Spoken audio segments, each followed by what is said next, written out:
नमस्कार साथियों, कैसे हैं आप सब लोग। उम्मीद करता हूं आप सब लोग अच्छे होंगे। तो स्वागत है आपका हमारे YouTube चैनल की एक और वीडियो में। आज की वीडियो में हम बात करेंगे हिंदी प्रैक्टिस सेट की, जिसमें हमने 20 महत्वपूर्ण सवालों को लिया है यहाँ पे, जो कि हमारा यूके ट्रिपल एससी और यूके पीएससी के सिलेबस के हिसाब से तैयार किया गया है। जो इसके हिसाब से यह हमारे जो आगामी परीक्षाएँ हैं, वीडियो बीपीडीओ और इसी के साथ साथ बंदी रक्षक या अन्य जो भी परीक्षाएँ हैं उनकी दृष्टि से बहुत ही महत्वपूर्ण है। तो इस पूरे प्रैक्टिस सेट को आप आराम से पहले कर लीजिएगा, फिर उसके बाद अपना स्कोर नीचे बताइएगा कि आपका स्कोर कितना आया इसमें। तो चलिए वीडियो को शुरू करते हैं। तो आज के वीडियो का जो पहला सवाल है वह है धातु के अंत में जोड़ी जाने वाले प्रत्यय हैं। तो ये क्या है, जोड़े है ना कि जोई। ठीक है, जो धातु के अंत में जुड़ता है उसको उस प्रत्यय को कहते हैं। सबसे पहले हम समझ लेते हैं धातु होता क्या है। धातु उन शब्दों को कहा जाता है जो मूल क्रिया शब्द हैं। ठीक है, मूल क्रिया शब्दों को ही क्या कहा जाता है, धातु कहा जाता है। और इनके पीछे कोई अन्य प्रत्यय जोड़ के अन्य शब्द का निर्माण होता है या क्रिया शब्द का निर्माण होता है। जैसे हम कहें, मैं कहूँ एक धातु शब्द लिया मैंने पढ़, इसके पीछे मैं ता प्रत्यय लगा दूंगा तो ये क्या हो जाएगा, पढ़ता। ठीक है, और इसी पढ़ के पीछे ओ प्रत्यय लगा दूंगा तो ये क्या हो जाएगा, पढ़ो। ठीक, मूल शब्द क्या है हमारा पढ़, और इसके पीछे क्या लग रहे हैं, अन्य प्रत्यय लग रहे हैं। तो यह पढ़ जो मूल क्रिया शब्द है, इनको ही क्या कहा जाता है, हमारा धातु कहा जाता है। और इनके पीछे जो प्रत्यय लगते हैं उनको कहा जाता है तद्धित प्रत्यय। अगला सवाल है, व्यंजन सौ का उच्चारण स्थान है। व्यंजन सौ, उसमें व्यंजन होते हैं हमारे, तो उसका उच्चारण स्थान है इस सौ का, तो ये है हमारा मूर्धा। यानी कि ऑप्शन बी क्या है यहाँ पे सही है। व्युत्पत्ति के आधार पर संज्ञा के कितने भेद हैं। तो व्युत्पत्ति के आधार पर या बनावट के आधार पर, ठीक है, इसको बनावट भी कहते हैं। व्युत्पत्ति या बनावट के आधार पर जो संज्ञाओं की संख्या है वह है 3, जो कि इस प्रकार है। सबसे जो पहला होता है हमारा रूढ़ संज्ञा, पहला हो गया हमारा रूढ़ संज्ञा, और इसके बाद यौगिक संज्ञा, और एक होता है हमारा योग रूढ़ शब्द। ठीक है, रूढ़ शब्द मतलब जिन शब्दों का आप टुकड़े ना कर सके या खंड ना कर सके उनको कहा जाता है रूढ़ संज्ञा। जैसे मैं कहूँ राम, इसके हम 2 टुकड़े नहीं कर सकते हैं। ठीक है, इसके सार्थक खंड नहीं कर सकते हैं। ऐसे शब्द जिनके हम सार्थक खंड ना कर सके उनको क्या कहा जाता है, हमारा रूढ़ शब्द। और ऐसे शब्द जिनके 2 सार्थक खंड हो जाए उसको कहा जाता है यौगिक। जैसे मैं कहूँ गौशाला, तो इसके मैं 2 टुकड़े कर सकता हूँ। ठीक है, गौ अलग और शाला अलग, इन दोनों का ही, जैसे गौ का अर्थ हो जाएगा क्या, गाय, और शाला का मतलब क्या हो जाएगा, घर। गाय के लिए घर, इन दोनों के ही क्या हो जाएंगे, अपने अपने अर्थ हो जाएंगे। ठीक है, और दूसरा जो होता है योग रूढ़।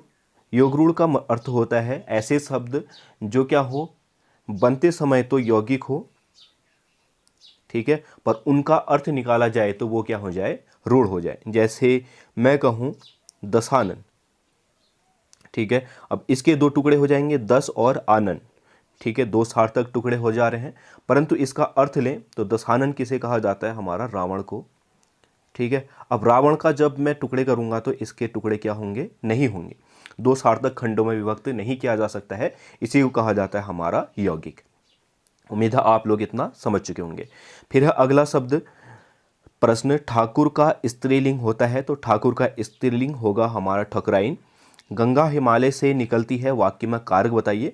देखिए, पहले तो हम इसमें देखेंगे कि कौन सा कारक चिन्ह आया है। तो कारक चिन्ह देखेंगे तो से आया है, और से हमारा सिर्फ 2 कारक चिन्हों में आता है। एक आता है हमारा करण से और दूसरा आता है अपादान से। अब यहाँ पे हमारा करण कारक नहीं आया है ऑप्शन में, तो हमारा सही कौन हो जाएगा, अपादान। पर इन दोनों को आप लोगों ने अच्छे से समझ लेना है, क्योंकि यही चीज़ें कन्फ्यूजन क्रिएट करती हैं। क्योंकि से 2 जगह आता है करण और अपादान में, तो यहीं पे बहुत सारे बच्चे क्या कर देते हैं, कन्फ्यूजन कर देते हैं।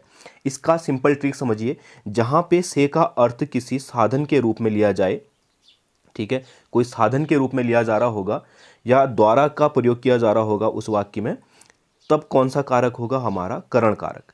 वहीं किसी से अलग होने के लिए, ठीक है, और किसी से कुछ सीखने के लिए, डरने के लिए, ठीक है, और इसी के साथ साथ तुलना करने के लिए या रक्षा करने के लिए से का प्रयोग किया जा रहा है, तो वह क्या होगा, अपादान कारक। जैसे मैं कहूं विराट सचिन से क्रिकेट सीखता है, ठीक है। अब यहाँ पे जो से का प्रयोग किया गया है वह किसके लिए किया गया है, सीखने के लिए। अब बहुत सारे बच्चे इसमें कन्फ्यूजन हो जाएंगे कि ये से तो है पर क्या है, करण है या हमारा अपादान है, उनको नहीं पता है।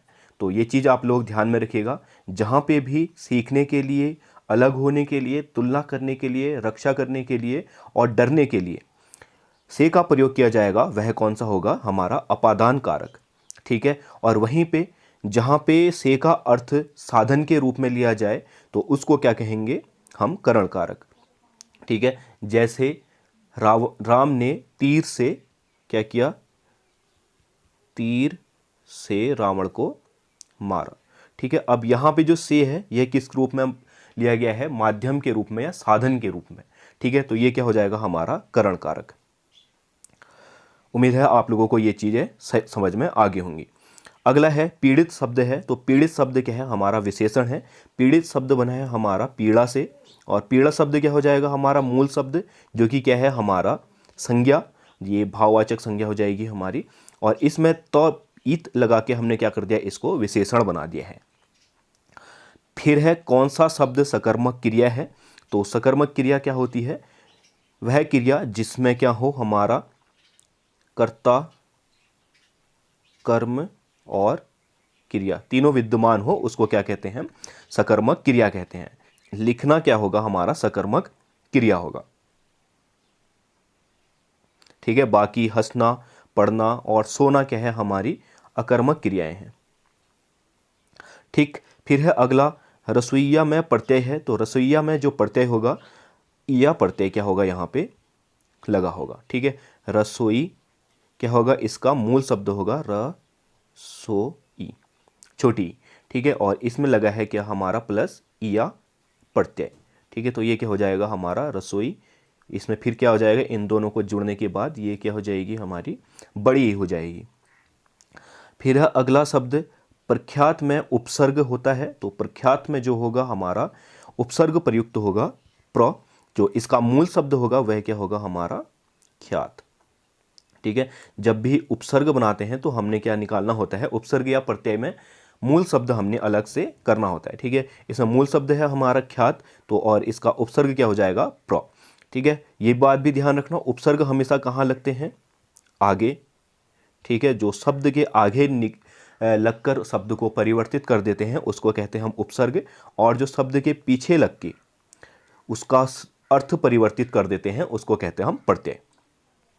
फिर है अंडे का शहजादा मुहावरे का अर्थ है, तो यहाँ पे मुहावरा पूछा गया है, तो अंडे का शहजादा मुहावरे का जो अर्थ होता है वह होता है अनुभवहीन व्यक्ति। मुझे विश्वास है कि आप अवश्य आएंगे में कौन सा वाक्य है, तो इसमें हमने इसको वाक्य बताना है कि यह किस प्रकार का वाक्य है, ठीक है। तो जहाँ पे भी हमारा पहला वाक्य और दूसरा वाक्य एक दूसरे पर आश्रित हो, जैसे मैंने कहा मुझे विश्वास है कि, यह अपने आप में क्या हमें पूर्ण नहीं लग रहा है, यह क्या है, आश्रित है, और इतना क्या लग रहा है, हमें अधूरापन लग रहा है, ठीक है। जहाँ पे भी ऐसा लगे कि पहला वाक्य दूसरे वाक्य के बिना अधूरा है तो उसको क्या कहते हैं, हम मिश्र वाक्य कहते हैं। ये सिंपल सी एक लॉजिक है, इसके माध्यम से आप आसानी से समझ जाएंगे, ठीक है। मुझे विश्वास है कि, अब यहाँ पे अधूरापन लग रहा है, आप अवश्य आएंगे, इसके साथ ये क्या हो रहा है, पूरा हो रहा है ये पूरा वाक्य, नहीं तो क्या है, अधूरापन है। तो इसका जो आंसर होगा वह क्या होगा, मिश्र वाक्य होगा, ठीक है। फिर है निश्चल में कौन सी संधि होगी, तो निश्चल में जो संधि होगी, निश्चल को अगर हम तोड़े तो यह बनेगा हमारा नीह धन चल, ठीक है। और यह विसर्ग हमारा किस में परिवर्तित हो जाता है, शौ में, ठीक। तो यह कौन सी हो जाएगी, हमारी विसर्ग संधि हो जाएगी। ऑप्शन सी क्या होगा यहाँ पे सही होगा।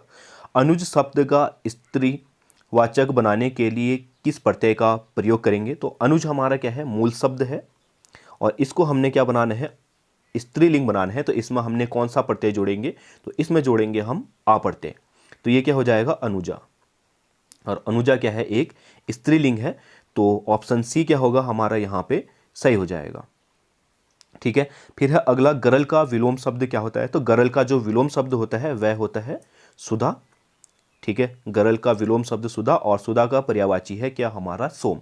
तो सोम क्या हो जाएगा यहाँ पे, गरल का विलोम शब्द हो जाएगा।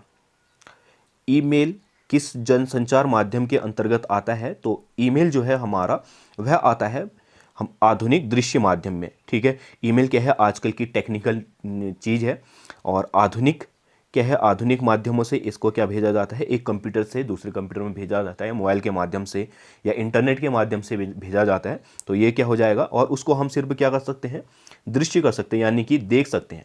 ये क्या है, सिर्फ देख सकते हैं, उसको एडिट कर सकते हैं और भेज सकते हैं, सुन नहीं सकते। जैसे हमारा टीवी है, टेलीविज़न, वह क्या है हमारा दृश्य और श्रव्य दोनों माध्यम है।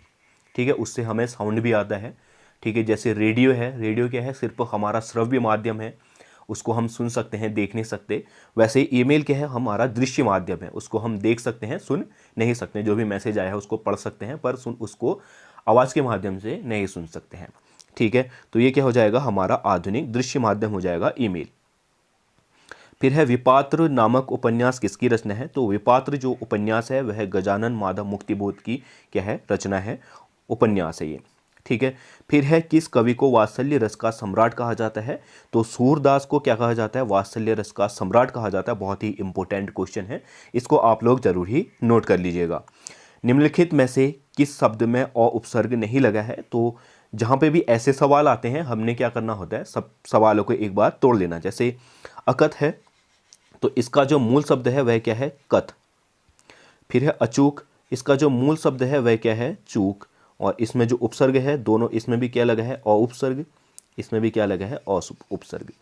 फिर है अभेद, तो इसका जो मूल शब्द अगर हम तोड़ेंगे तो क्या होगा, भेद, और इसके आगे अ उपसर्ग लग के क्या कर रखा है, ये अभेद बन रखा है।